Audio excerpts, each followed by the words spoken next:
Hi,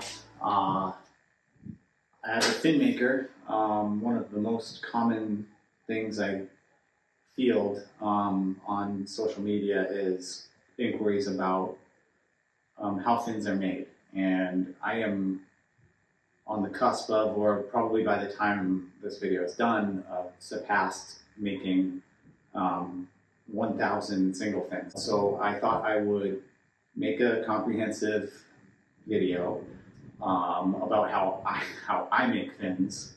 Now, take that with a grain of salt because I am self-taught. I use my own methods and combined with what I can find about how to make fins online. Now, I don't really think there's been a really good video on how to make fins, and that's partially because the industry is pretty secretive about the process, just because they're trying to protect their livelihood or whatever. And but if you want to learn how to make a cutting board, you can go on YouTube and find 100 videos on different methods, some better than others. But surfcraft and fin making is sort of coveted, and I do understand that, but I also think that coveting secrets and methods sort of brings the process to a slow. I would like to talk about materials, tools, procedures, tips or tricks, whatever that may be. Hopefully by the end of it, we'll have a decent video. Maybe not. I don't know. So come on. Most of my fins are made from 7.5 ounce plain weave Volan fiberglass cloth. Plain weave specifically because it has the same weight of strand in the warp and the weft. Warp and weft is referring to the strands that run along the length of the cloth, and weft is the strands that run along the width of the cloth. Some fiberglass cloths have more strands running the lengthwise and fewer, but some do have more strands running across the width of it. This Volan cloth has the same in both directions. That's important to me because I feel it provides an even flex pattern for most fin types, and I often try to orient my fins to have the rake of the fin follow the grain of the cloth itself. I cut it using a self-healing cutting mat and a rotary cutter. This is just a round razor blade basically on a handle, and it's a total game changer when making fins. It makes really clean cuts. You can cut through 8 or 10 layers of this cloth at a time. So we're going to go through the steps of making a single fin. By the end of it, I'm going to end up with hopefully 2 fins. I'm going to show you how I do a particular layup, a purple, translucent purple fading to a fluorescent orange at the core. I'm going to walk you through how I did that. The materials you'll need to do it yourself. It's a pretty specific layup, but it's very popular, so I think it'll be well liked. And I'm doing that for this particular video because at the end of the video, I'm going to post it for people to watch and hopefully learn from or laugh at me from. And then I'm going to give away fin number 1,000. So I'm probably going to go with my Margin Walker model, 10-inch, because that's a very popular and versatile shape and size. In the purple and orange layup, one of them is going to be a giveaway. The other one I'm going to put up for sale. I'm going to walk you through my procedures, my tools, my materials, and how I do it. And there's still no good video tutorial on how to make a fiberglass single fin, even now. Even at the end of this video. When this video is over, there still won't be a good one. I'm still learning, and always hopefully will be, because it's truly the best, and it's a great thing to figure out and learn how to do. Okay, so we're going to make a 18-inch by 15-inch fin panel. This is a 30-inch wide roll of Volan, so I'm going to take it off in actually 19-inch cuts, and then I'm going to chop all of those in half. So it's going to be 16 layers of translucent purple, 3 layers of fluorescent orange, 16 layers of translucent purple. That's going to make up our fin panel.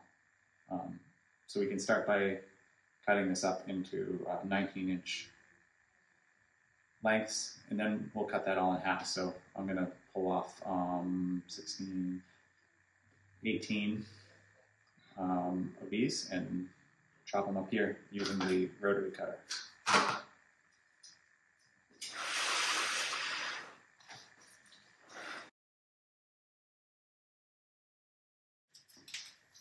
So since the panel we're going to be working with, like I said, is going to be 18 by 15, I'm going to take these 5 layers of cloth and cut them in half to give me my my 15-inch width. So this is 5 layers of Volan, rotary cutter, and the self-healing mat. It will cut through these 5 layers like nothing. It may do more, but I really try not to push it because then you end up with frayed cloth and stuff. All right, so now we're going to talk about layup surfaces. We have our glass prepared, and now we need something to lay it up on because the finished product is not like a surfboard where you're laminating over a foam blank. You are making something that's entirely made out of fiberglass, and you need a substrate that you can apply it to and remove it from. That can be anything from a piece of plywood with simply parchment paper on it, because the glass won't stick to the parchment paper, or even aluminum foil. There's all kinds of stuff you can do. And here's where my methods sort of stray a little bit from what you would see in other fin shops. Simply because I started doing this working with what I had access to. I worked at a sign shop. There was a pile of acrylic scrap that was either too small to use or scratched or whatever, and I would absolutely take it. And I've been using it ever since. I've even bought new since I no longer work for the sign shop, and it works great in my opinion for what I do. I like the flexibility of it, durability. Yeah, it's just easy to work with. It's not, I haven't laid up a fin panel on glass at all, like real glass. I've always used acrylic. So here is a layup surface that I use all the time. It's simply a plywood box that I built to try to keep the top panel from warping, and a sheet of 3/16 inch thick clear acrylic. This was a piece that I salvaged years ago at this point, and I'm still using it. And so this piece is 29.5 inches wide, which is perfect for the width of the glass roll, the 30-inch glass, and it's 19 inches, say wide and long and wide. Anyway, so we're going to use half of this. Since we took our 30-inch roll of glass, we sliced it in half. We're going to lay up on half of this, and we can do that. That's easy. All we're going to do is tape this down. And so yeah, we have our acrylic, we have our wood layup surface, and then of course we have masking tape. And lastly, we have something we're going to spray on it. This is just a smooth-on product. It's a universal mold release. The fiberglass technically won't stick to the acrylic if it's smooth and clean enough, but this really just helps it just pop right off. Super helpful. Just needs a little spritz before every other panel or something like that.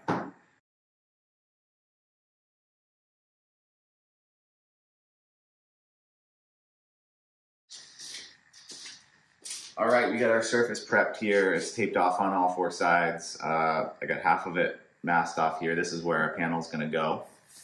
I got some tape on the deck over here, so hopefully I'm a little bit neater than I think I am, and I won't get too much resin over here.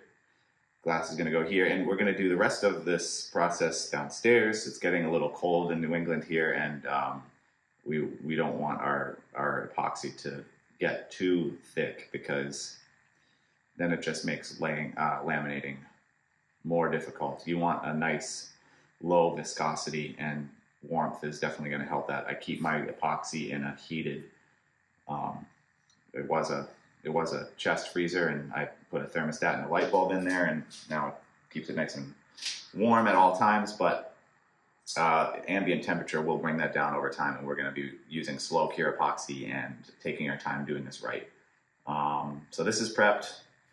We're going to hit it with a little bit of mold release, just a couple of quick hits.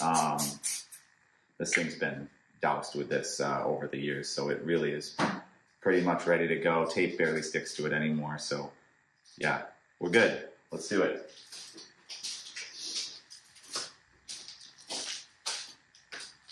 All right, so I am down in the basement here.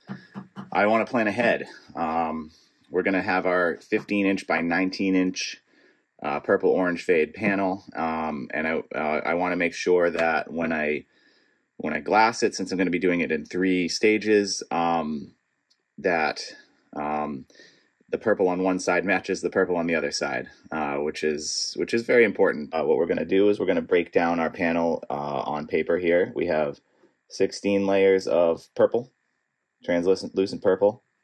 Then we're going to have 4 layers of fluorescent orange, and another 16 layers of purple. And so what we're going to do is we're going to plan for how much epoxy and how much hardener and how much colorant we're going to need. Specifically for the purple, we're going to make a concentrate of color that we can measure effectively for both sides of the panel. 16 layers of purple, so we have 16 layers of 7.5 ounce Volan. I know that each layer is 1.3 ounces of epoxy, so we're going to multiply that by 16.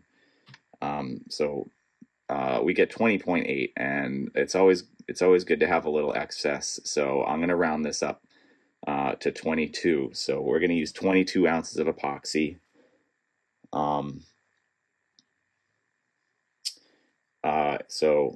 And then to determine how much hardener we need, we multiply that number times 0.43, because we're going to be measuring the epoxy I use by weight, and by volume, by measuring in a measuring cup. Each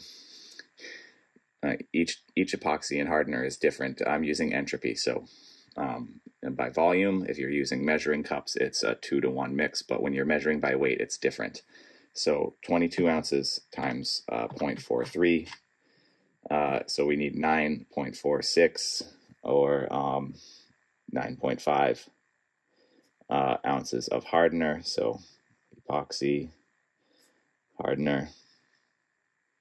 I keep a lot of notes like this at shorthand, so I'm going to try to write this out a little bit clearer for you. Hopefully this is legible on the screen. It's not necessary for you to follow exactly what I'm doing anyway, because you're doing your own thing. This is just me showing you how I do things and keep them consistent. So 22 ounces of epoxy, 9.5 ounces of hardener. I am going to be mixing a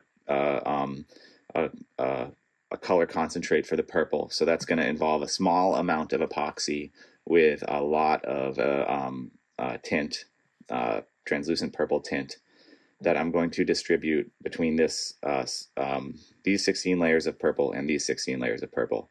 And what I'm going to do is I'm going to replace 2 ounces of this epoxy with 2 ounces of colorant.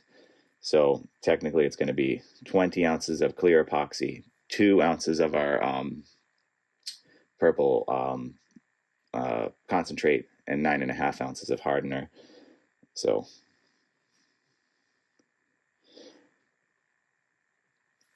just a note here, 2 ounces of tint mix. And so we're going to do the same thing down here, not today, but when we get to this part of the panel. And again, we're going to write 2 ounces of tint mix, which we will go over shortly. Fluorescent orange, it depends on the colorant you're using, the tint that you use.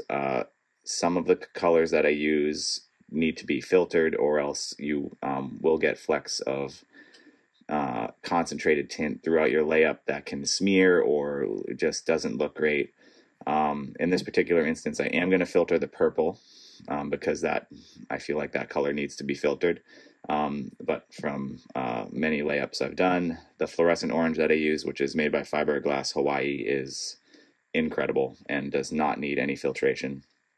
Also, we're only doing 4 layers of it, and it's an opaque, and that color is so rich that it just doesn't need it. We're just going to mix that directly into our mix, but we do need to calculate that. So we got 4 layers of glass there times 1.3 ounces per layer, 5.2. So we're just going to round that right up to 6. So we make sure we have plenty. 6 ounces of epoxy. Again, we're using slow cure. That needs 0.43. It's a 0.43 to 1 hardener to epoxy mix, 2.6. So 6 ounces of epoxy, 2.6, and this one's just going to be, mix as is. We're going to mix directly into it. So, just to be clear, today, or this morning, we're going to do these 16 layers of purple, translucent purple. We're going to let that, lay that up on this surface here. Gonna let it all right, so we're prepped downstairs basically here. We got our layup surface. We know how much epoxy we're going to need for each stage of the process here, and we're going to get ready to start with the initial course of purple glass, 16 layers of tinted purple. So we're going to need your basics, which are a squeegee, some gloves, respirator, some mixing cups, and in my case, a digital scale. I like to keep mine in a plastic bag. It keeps it clean. Can just, bag gets gunked up, switch the bag up. And then additionally, a spiked roller or a ribbed roller, a resin roller. This is a 6-inch one. This is going to help us distribute the epoxy throughout the glass evenly, and most importantly, eliminate bubbles. On my other layup surface behind me, I use it's backlit, so you can it helps you see bubbles. This really helps you force them out. And when you're working with this tool, you can actually hear the bubbles in the layup if you're working a lot of glass. And if you continue to work it with the squeegee, I feel that you can eventually hear that there are less bubbles escaping. All right, so getting ready to make our purple concentrate. I'm keeping it simple with this layup, and as I did before, I got this Elysian purple mix from Greenlight, and it needs to be filtered to get rid of any concentrated color. And we're going to run it through 2 of these paint filters stacked on top of each other. I just got a box with a hole in it here, the sides cut off. Yeah, so this goes here, filters go on top. You got 1 cup to catch the concentrate, that goes inside, and we're going to measure out like 5 or 6 ounces of epoxy, and we're going to tint it, and then we're going to run it through the filter. All right, here we go. Just going to measure out a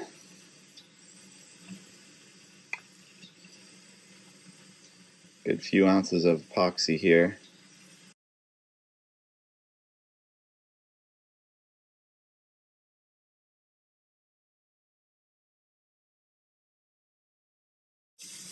Now this looks pretty good, but you have to keep in mind how much we're going to be diluting this. And the beauty of mixing it in with epoxy like this is it's pourable and measurable, whereas if I were to try to count drops out of this bottle or something for each side, which I have tried to do in the past, it just doesn't come out right in the end.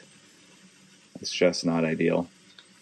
This way, I have this mix that is, pourable, measurable, stable, and ready to go. and it's going to do exactly what we want to do. See it mixing up on the sides there. It looks pretty dark, but I'm going to add a little bit more.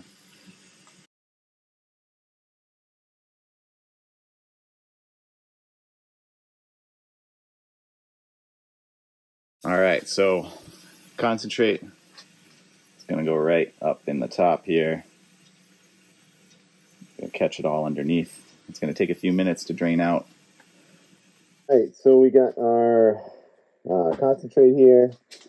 Epoxy's up top out of the shot. And I'm in Darth Vader mode because I don't care how much bio-based content is in your epoxy or whatever it is you're using. It's probably best to protect yourself from vicious chemicals and their off-gassing. I use Entropy CLR, which is a bio-based resin, but that doesn't mean that it's good for you to stand over and breathe in. So anyway, let's get to mixing. We have our container on the scale, and we're going to put 20 ounces of epoxy in there. Fill that right up. And so this is going to hit 20, and then we're going to add 2 ounces of this mix. That's going to give us, per our measurements, 22 ounces of epoxy. And I went over. I blew it. All right, we're just going to throw this all in the trash. No, that's fine. A little bit over, 20.5 ounces. That's okay.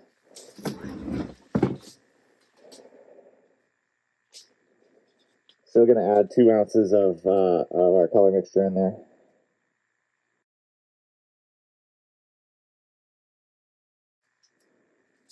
So now I'm going to stick this into my resin locker right next to us here. It's just a chest freezer with a light bulb and a thermostat in it. It keeps everything nice and warm. But I am going to mix this up a little bit just to get the colors distributed in there. Before we add the hardener, this is where I keep my resin, keep it nice and warm. I got just an incandescent light bulb in there with a thermostat wire coming in from the back. It's just a plug-in thermostat that you can buy off Amazon or wherever you buy it online. We're going to put our color concentrate in there for later. Pull out our hardener and throw that in the mix. All right, so we needed 9.5 ounces of hardener, and I went over by 0.5 ounces of epoxy. So I'm just going to add 9.7 ounces of hardener, 2.2 ounces more, just to cover my little mess up. But that much of a difference isn't going to change things for our color balance, really. We should still be in good shape. Now we're going to mix this up for a full 2 minutes. No skimping there. It needs to be mixed at least 2 minutes.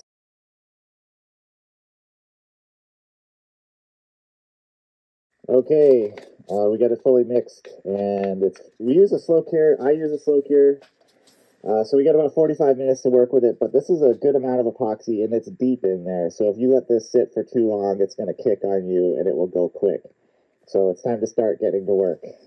All right, here's our layup surface. I got my glass just out of shot on a nice clean surface here. We're going to get going here, and we're going to start by pouring some epoxy directly onto our surface. We want to have sort of a slick of epoxy down to put our first layer of dry glass on. That's going to help wet the glass out from the bottom. Moisture will, if you have a layer underneath, the moisture that you're adding to the top, they're going to want to come together. So it's going to help us in the long run to make sure that, especially our base layer, is fully saturated. So we're going to start with that here. So just going to pour a little bit on, enough for what I think will cover this with a little quick layer of resin. Just going to squeegee it around nice and even. It's not going to look like much, but it's there. Plus we have that silicone spray on there, so it is going to kind of bead up. I'm going to move this table a little bit. Okay, we're still in shot. There we go.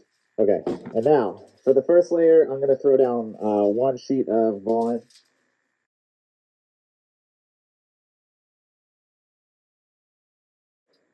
Pour on enough resin to cover the sheet.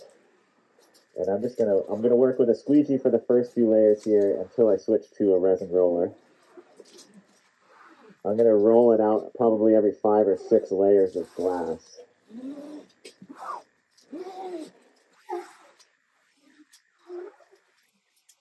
You do not want to be shy with resin. You want to make sure that your glass gets fully saturated. Air pockets are not your friend. They don't look nice in the end, and technically you're not left with as strong of a product. So now we're going to add 2 more layers directly on top of this one.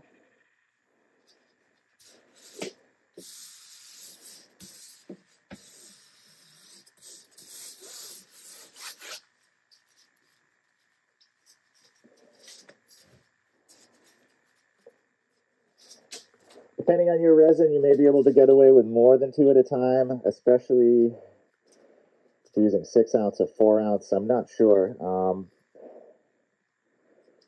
But if your resin is naturally less viscous than mine, you might be able to get away with doing more layers at once.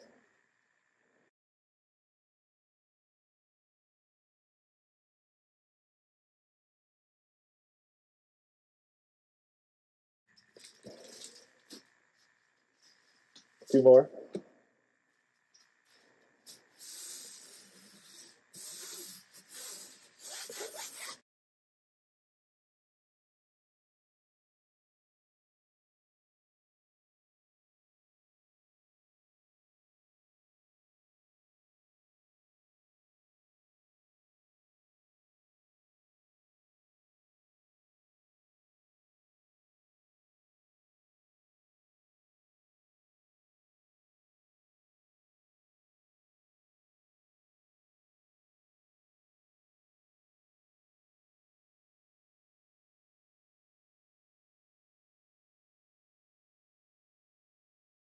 I'm going to roll this out here. Not that many layers of glass down right now. There's 5 layers down, so rolling it out just kind of really just to even everything out for now. I like to go in both directions.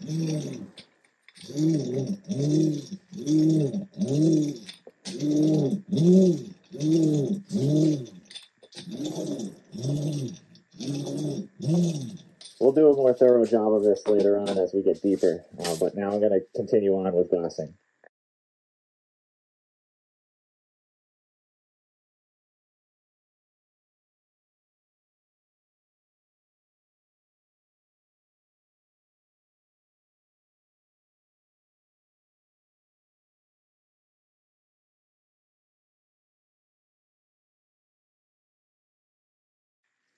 All right, we got 16 layers down, and now I'm just going to start rolling it out.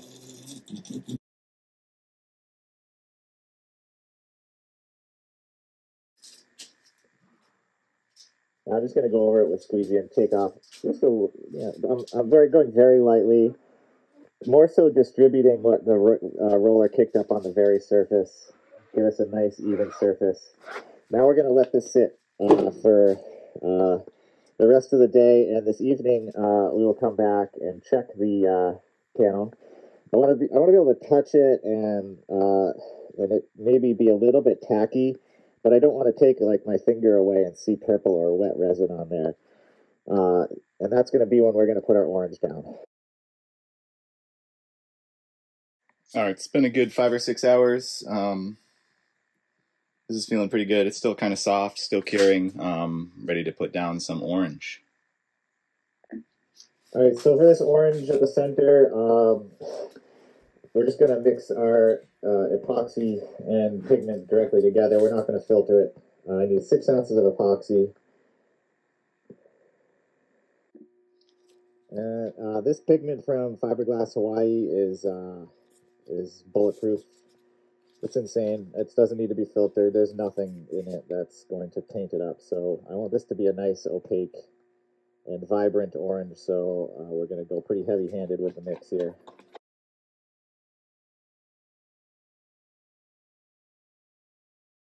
This is particularly necessary at this step because the open weave on the top of this purple layer has so much undulation to it that if I put dry glass on top and tried to force orange tinted resin through the dry glass, I'm not going to fill all the voids in this. So we need to really do this kind of feeder coat, this wet feeder coat, to help fill everything out.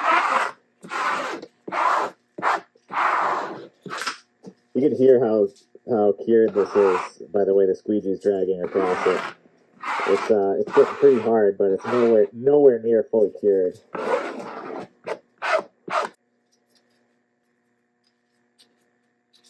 Same procedure as before, starting with one layer, letting it out generously, and then working our way up.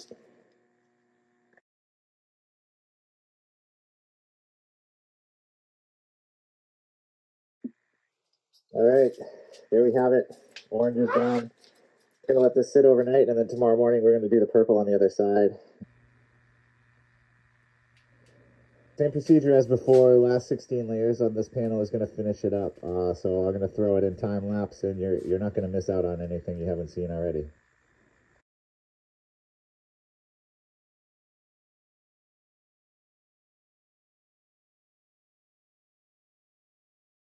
All right, so this panel is set to go. It's all rolled out.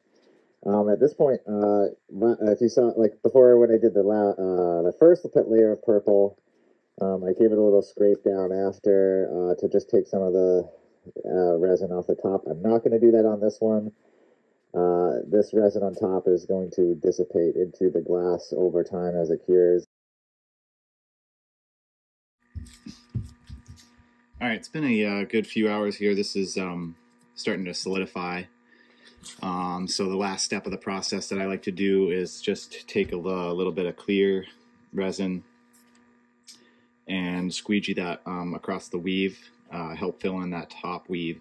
If you don't fill it in, that just means you have to sand off a little bit of thickness on this side of the fin, which I really wouldn't like to do. So it just helps fill the weave in so that it's easier to clean up in the end. So here we are.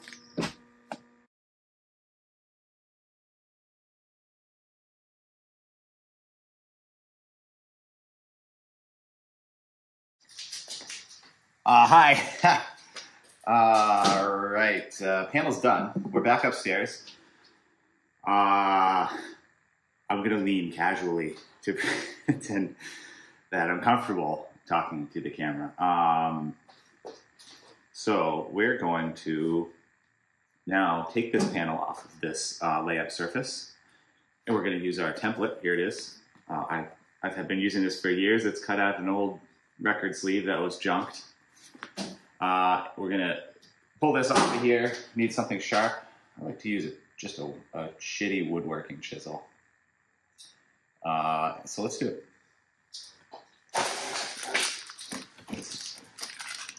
So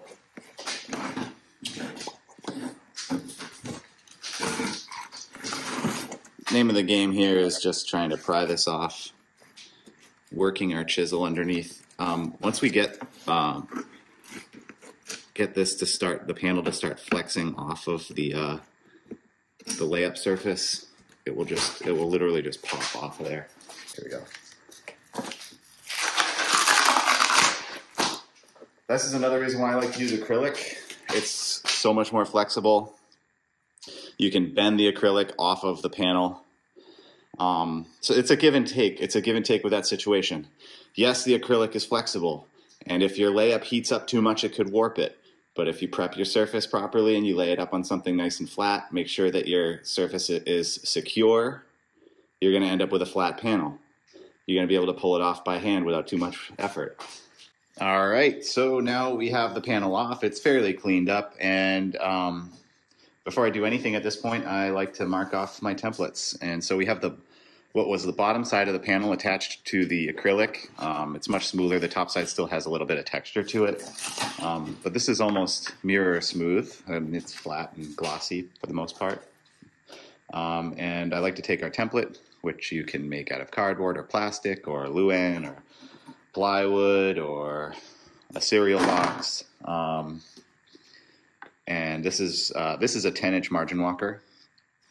It's a hybrid flex pivot, I guess I would call it, which, you know, might be over speaking for what it is. It's a surfboard fin. It's got a pretty wide body that carries up through the tip with a good amount of rake so that you can overcome the flex of the material. We're going to cut 2 of them out of this panel.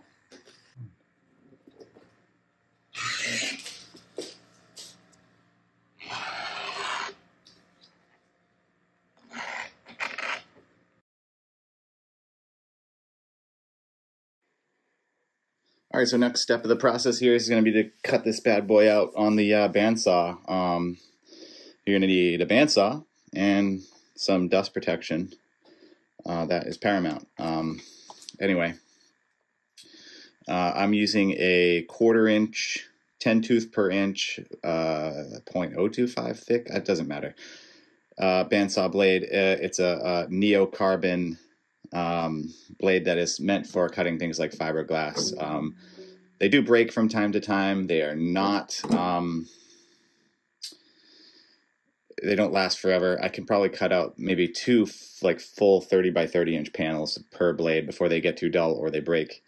And you just, just keep going with it. You can use, for this step of the process, you can use a jigsaw with like a metal cutting blade.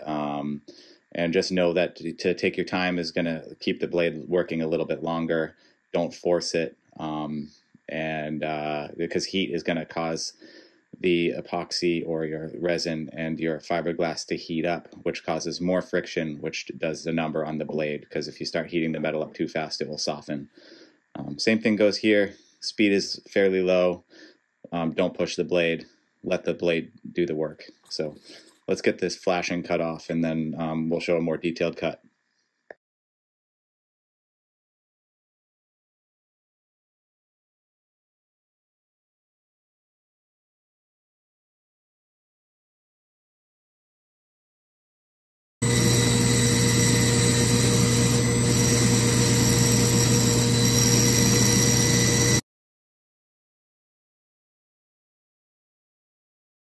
All right, here it is. You can see the blade cut here. There's quite a bit of fuzz on it. We're going to take that off with a sander and really try to clean it up, bring it up to where it should be, but template is looking very, very close.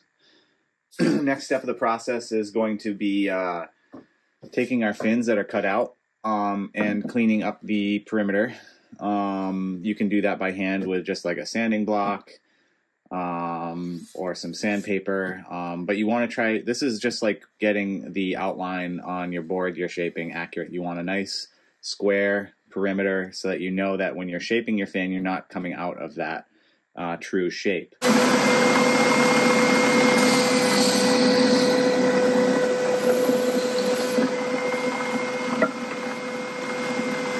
So the next step in the process is going to be drilling out for the pin in the back or front of the fin, depending on your template.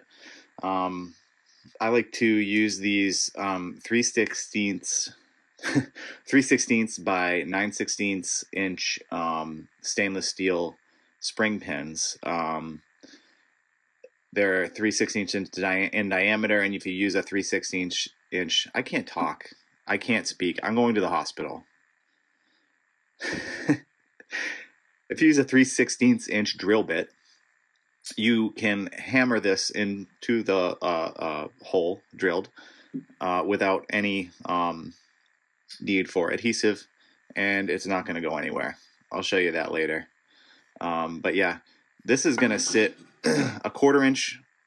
The center of your hole is going to be a 1/4 inch from the base of your fin, and about a 1/4 inch in from the back edge or front edge, depending on your template. So let's go ahead and drill a hole in this, and we'll move on to the next step.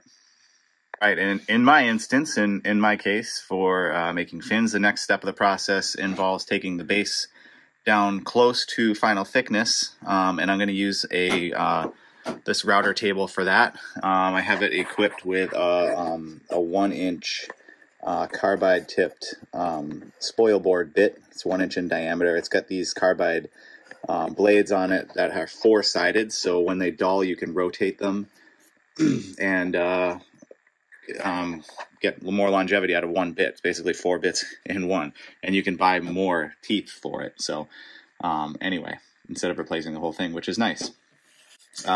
So we're going to take a couple of passes on the base of the fin here, and that helps establish where the body of the fin is and where the base of the fin will fit into the box. So that stark line is going to help us with shaping so that we stay color within the lines as you would, and get this down to make it easier for us to fit into a fin box. Depending on how the fin box was installed, the fin box manufacturer, etc., etc., etc., it's always going to be different. I don't care that they're molded products. It depends on the manufacturer. It depends on the surfboard manufacturer. It depends on the glasser. It's crazy how much variance there is in something that should be universal that can't be universal. So I just do the best I can, and you will have to as well. And if you're making your own fin, you likely already have the board, and you can make your fin fit your board perfectly, in theory.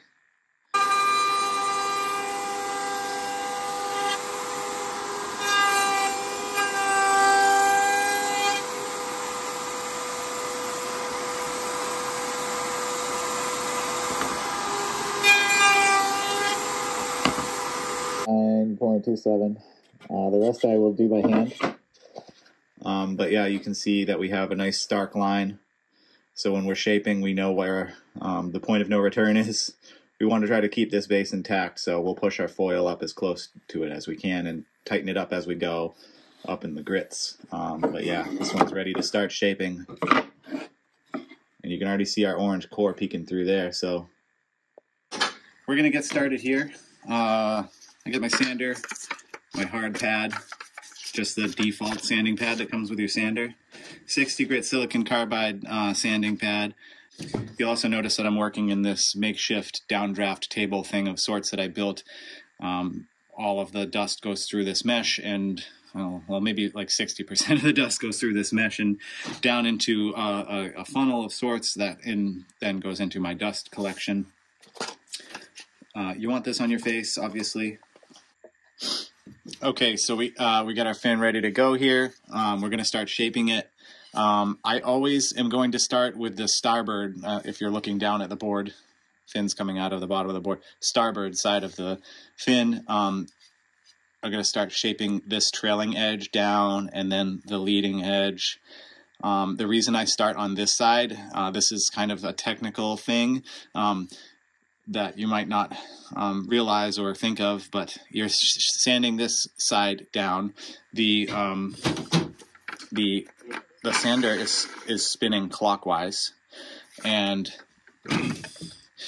if I shaped this side down and brought it down to the center mark and then started shaping this side down, this is going to approach a narrower and narrower amount of material. And as the sander is rotating clockwise as we're making passes and this is getting finer, you are going to run more into a risk of the sandpaper being cut by the fin material, or blowing out the trailing edge of your fin. So kind of important, kind of not important.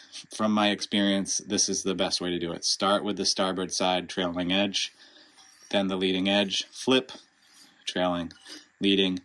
But your fin is a three-dimensional object, so don't just think of it as two-sided. We're going to spend a lot of time on the leading edge and the trailing edge the whole way around. This is we're making an airplane wing. We don't want to just make it a two-sided sculpture. So we're going to get started here. Part of the beauty of what we've created here is we have 36 layers of fiberglass, and we're going to be exposing these layers as we remove material. And I don't know how many cartographers we have out there that are looking to make fins. Let me get a hell yeah. Okay. So none. Anyway, if you ever looked at a topographical map, you'd understand that there are contour lines that follow the elevation of the land area that you're looking at. And we're going to use the contour lines of the fiberglass in this fin to tell us a little bit about the structure and the shape of the fin. So we're going to make some even passes to try to bring out those lines and work them about 2/3 of the way across the trailing edge of the fin. And then we'll start on the leading edge. So without further ado, let's get going. Put on your mask.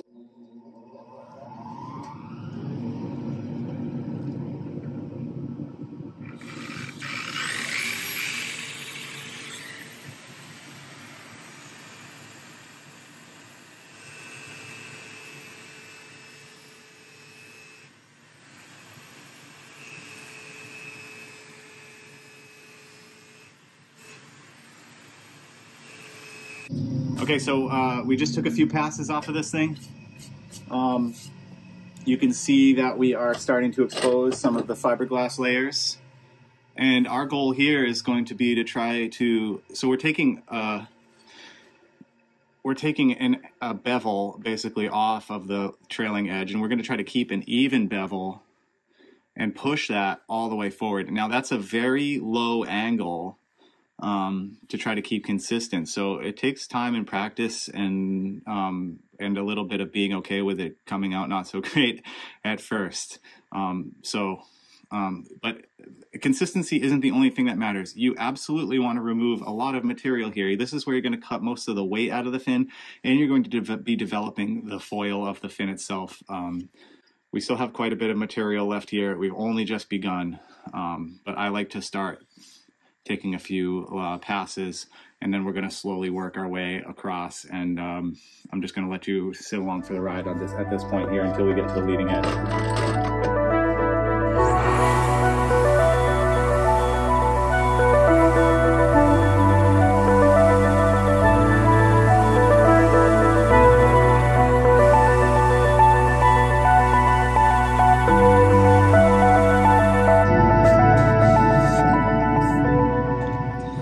Say this is pretty good for the trailing edge for now.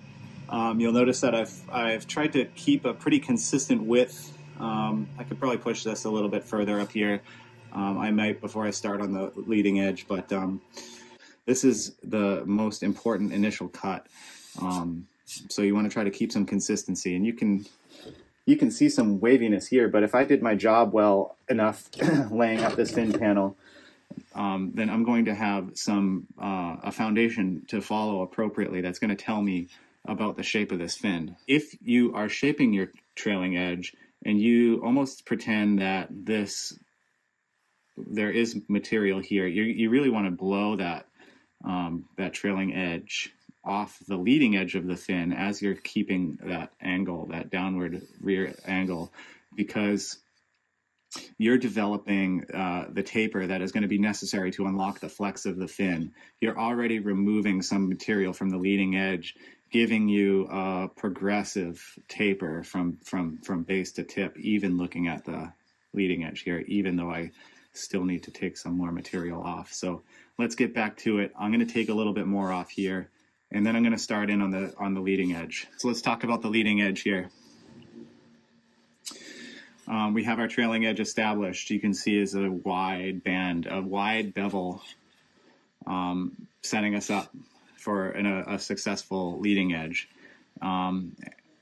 What I like to do is I like to keep my leading edge on the blunter side. With a more blunt leading edge, you're going to have a higher angle, effective angle of attack for your fin, just like an airplane wing. So if you are taking a hard bottom turn and really pushing this fin, the water is not going to shear off the inside surface of your leading edge. It's going to wrap or continue to wrap for as long as it possibly can to allow for your fin to still generate drive for you and be effective with less cavitation. A blunt leading edge is going to do that for you on any fin. At least that's what I say. So we're going to take some heavy angled passes on the leading edge. We're going to leave a little bit of margin on either side of our pencil line, and we're going to wrap this around and try to blend our leading and trailing edges together. All right, I'm going to start in on this thing with some heavy angles. So on the trailing edge, we were almost flat to the surface of the fin. On the leading edge, we're doing just the opposite. We're going to be almost flat to the leading edge of the fin. So we're going to try to develop this parabolic curve that's blunt on the leading edge, just like an airplane wing.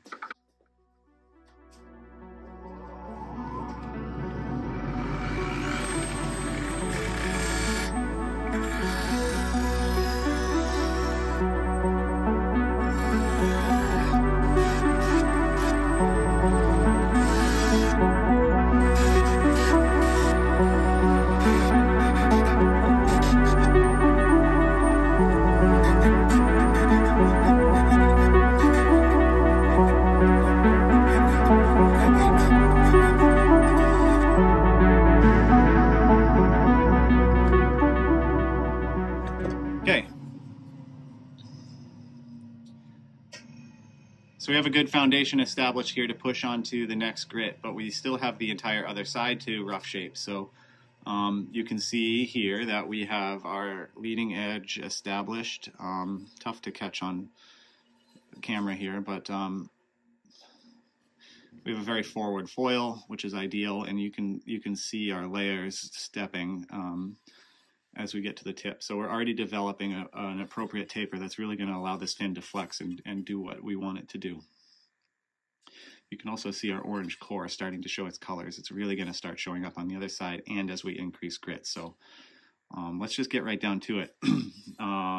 Flipping the fin over, I want to make sure that I push my trailing edge as far as I have on this side. So I'm going to use my two fingers to use the clamp as a mark, the vise itself as a mark. So I'm going to just butt the clamp right up against this finger here, so that I know how far roughly I need to push my trailing edge on this side to be consistent.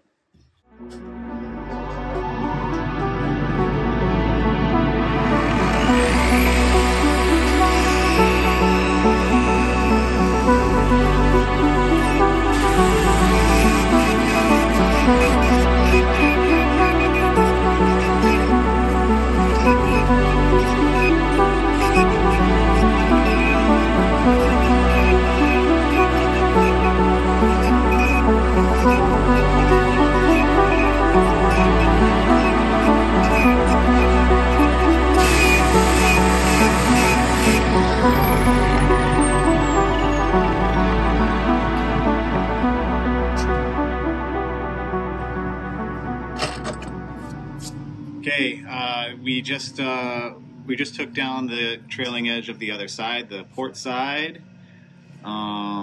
You can see here that we are left with not too much, and our orange color is really starting to show through at the core. One thing I will say, especially about this trailing edge, is you need to focus a lot on this area here. You need to be cautious. You don't want to blow into your base too much. And you also want to shape it enough, because this is where a lot of your mass hides. This is also where your largest effective foil is, at least on this template. So you want to make sure that you're pushing enough material out of the way, and read your lines, read the fiberglass, because if your layup is proper and even, you're going to see how the contours are behaving at any point on the fin. You can see all of these lines. That's telling you how your fin is shaped. So we have, layer by layer, this bevel developed, and it's pushing down fairly close to the edge. And you'll notice that if you haven't pushed this area, you might have swooping lines that are much less involved with the trailing edge, the shape of the trailing edge. They're and you're left with this triangle or this swooping shape up near the thickest point of the fin. So you really want to be pushing this area hard, but you don't want to be pushing it too much, because you will end up with the opposite direction. So I'm not saying push it hard as much as I'm saying focus here. Try to bring some consistency into it so that you end up with the best possible product in the end. So let's knock down this leading edge and and then move on.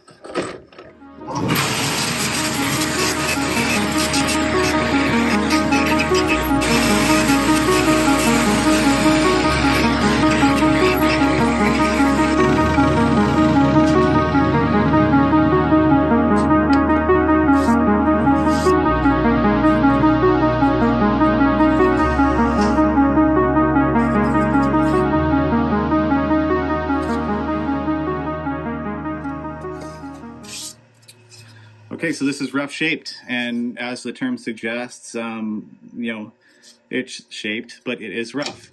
So there are going to be some hard bevels and jaggedy bits on the leading edge especially, and some thickness that needs to come out of the trailing edge. But color-wise, we're getting it. We're getting exactly what I wanted out of it, which was to match this purple and orange layup that I did a month or so ago.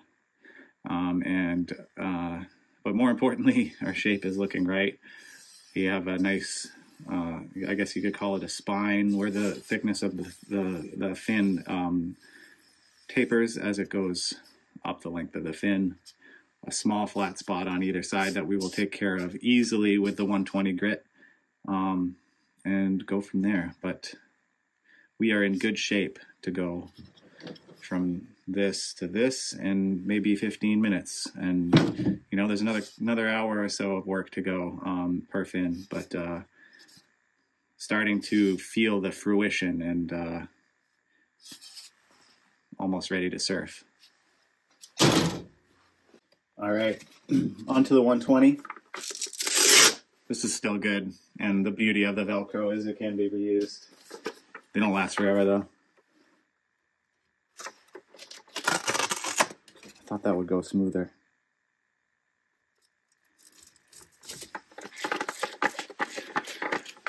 Same thing, starting on the starboard side.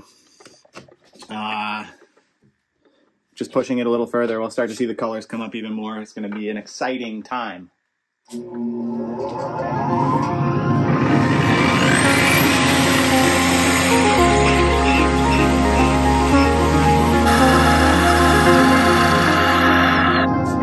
Start focusing a lot more on certain areas, really trying to make sure that we're getting some consistency here. The beauty of the 120 grit is it's going to start smoothing out any of the undulations that shouldn't be there, and it's going to let me to focus, allow me to focus where I need to try to ensure that there's consistency in the shape.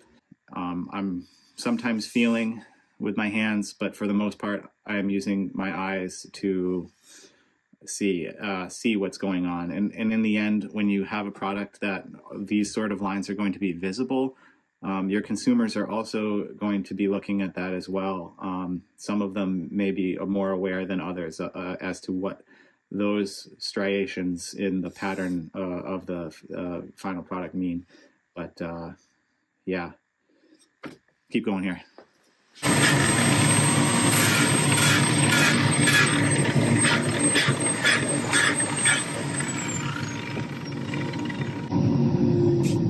You may notice that you can hear me changing the speed of my sander as I'm working here. That's simply because I am adjusting the control level of how much material I am removing, dropping the speed down to remove less material, increasing the speed to remove more material. Simple stuff, really. But you will notice that as you use a slower speed when you're using a higher grit, that you're going to get a finer finish, and you can focus in more areas and really try to draw out your shape and clean up the undulations that may exist in from your rough shaping. But that's the whole point of moving up in sanding, in anything, any sort of sanding project, is honing and refining. That's what we're doing. We're making a blade here.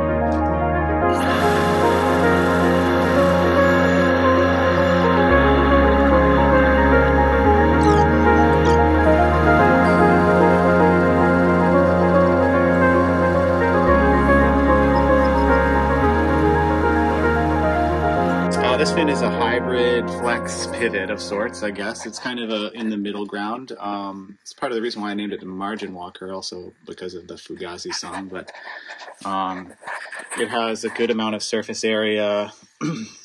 through the tip, which rests and terminates well behind the attachment point of the board. So when you're pushing on it, you really are able to tap into the flex of the fin here, which translates to power off the bottom.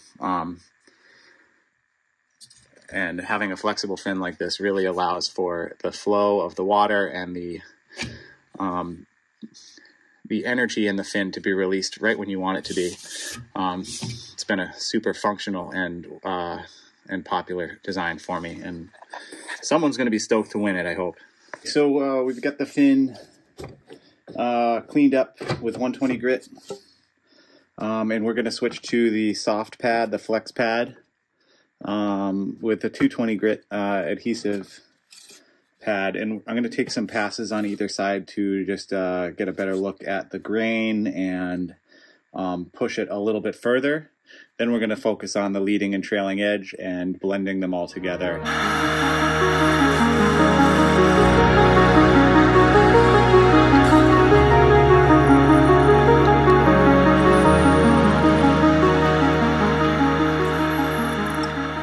Get up nice and close here, the leading edge of the fin. You can see there's a pretty reasonable flat surface along the whole thing. You can see our pencil mark, and the fin is tapering as we approach the tip.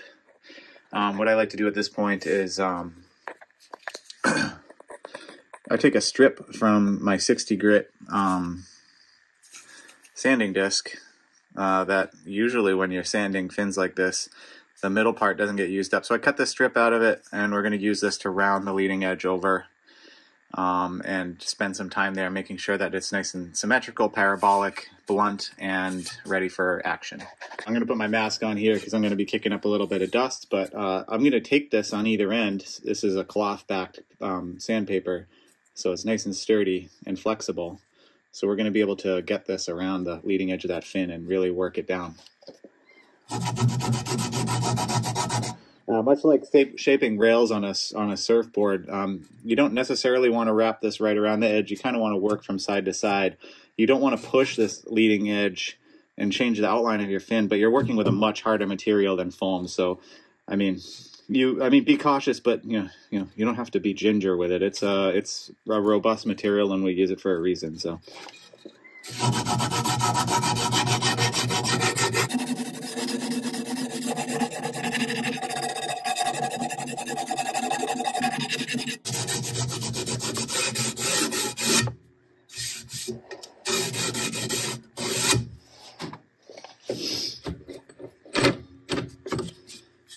This is the point where we're going to start working backwards in grit and then forwards again. So pushing the areas that look like they need a little bit more help, and you could do that with a higher grit, but it's just going to take you more time. So kicking back to 120 or 60 grit or a file in the right corners can be super helpful in saving time and making the job easier for you.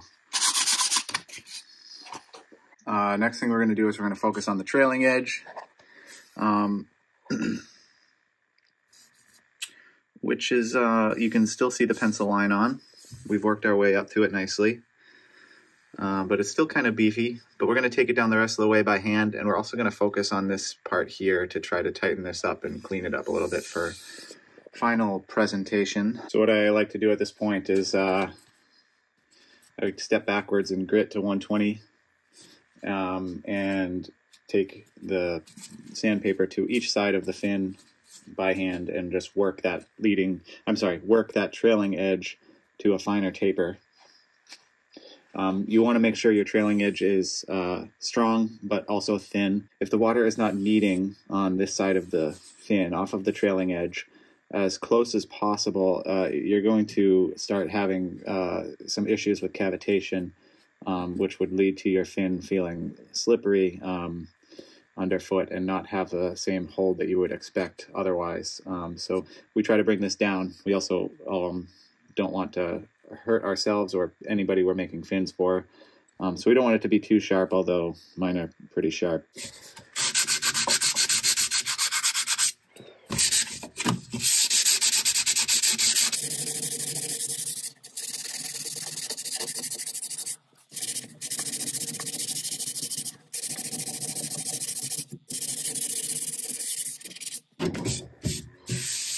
Okay, so now we're going to focus on this bit here.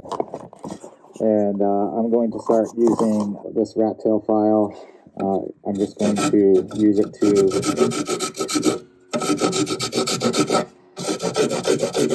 round this over, clean it up a little bit on each side, and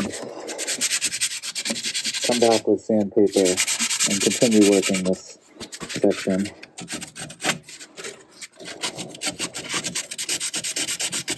I've done my job shaping the base appropriately. It should be a pretty tight radius in here running along the base of the fin, having maximum effective base as deep as it can go. And then we'll run over the whole thing with 220 and we should be good to go for wet sanding and base fitting.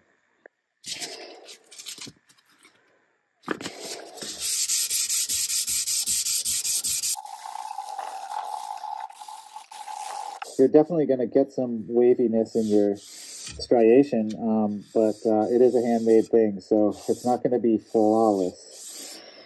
You'll notice that, especially on a wide base fin like this, the deeper your trailing edge is, the wider it is, the steeper of an angle you are cutting into the layup, the more variation in your layup you're going to see. Because you're cutting at such a steep angle through the material, you're amplifying the visual of that of the undulations that might happen from it being a hand layup. Nothing you can do about that except for accept the fact that you made this and it's okay.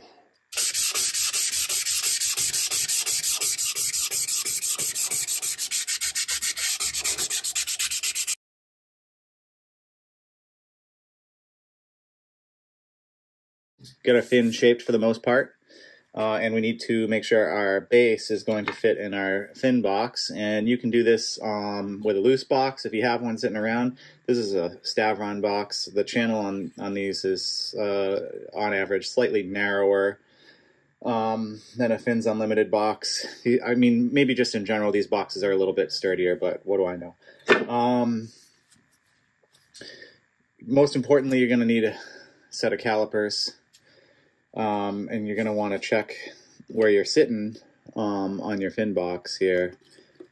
So this one's right around almost 9.3, which is right where we want to be. That means we only have to bring it down 0.1 millimeters to bring it to about 9.2, which is where I like to ship them at. And how we're going to do that is with a little sanding block with a stop on it. This is one that I whipped together where I thought I was going to be switching between grits a lot. Turns out I just stick with the I think this is 80 grit. Just maximum removal and just, make my adjustments with it. The base doesn't need to be finished sanded, so keeping it rough is okay. So how this works is it sits over the base of the fin and you just kind of take it down a little bit. Throw some padding under your fin. This is one of my kids' old cloth diapers. I washed it, I promise. Just so that we don't scratch up our nicely foiled fin. And we're just going to take some passes.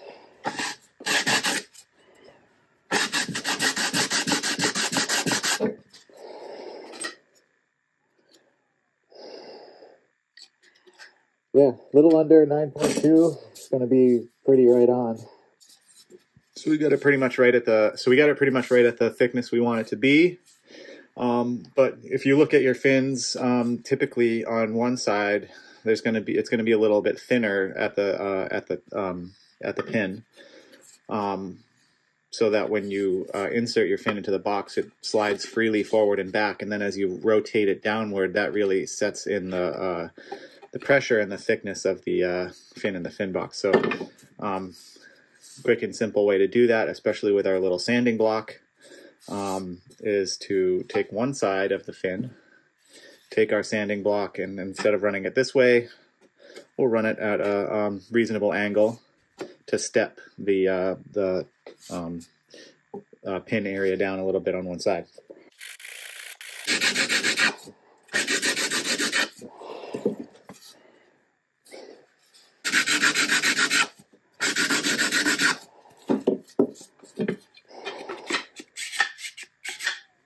Pretty good.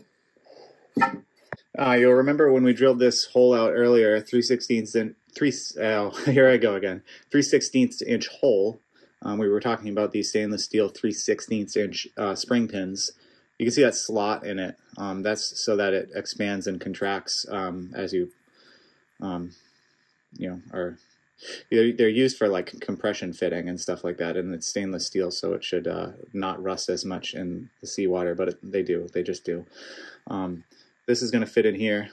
I swear it does. It doesn't seem like it would, but it fits really well. I'm just going to kind of wedge it in there, get it started, balanced a little, and then kind of just start tapping it. And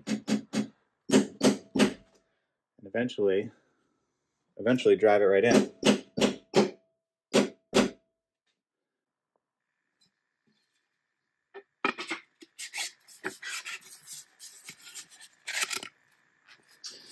Boom. All right, I like to keep it really simple, drilling out the hole in the front or the back of your fin for your hardware. I got a 3/16 inch bit and your fin ready to fit.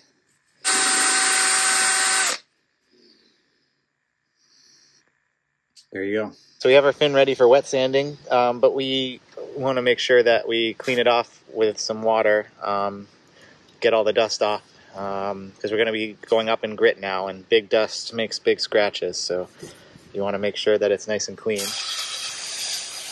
Give it a good solid rinse.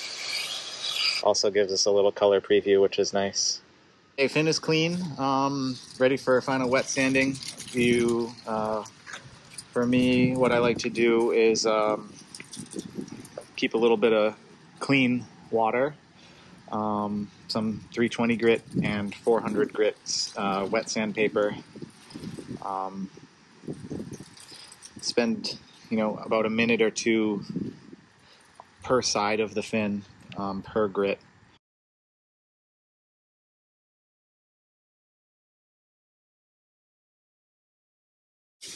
So this thing is wet sanded both sides up to 400 grit.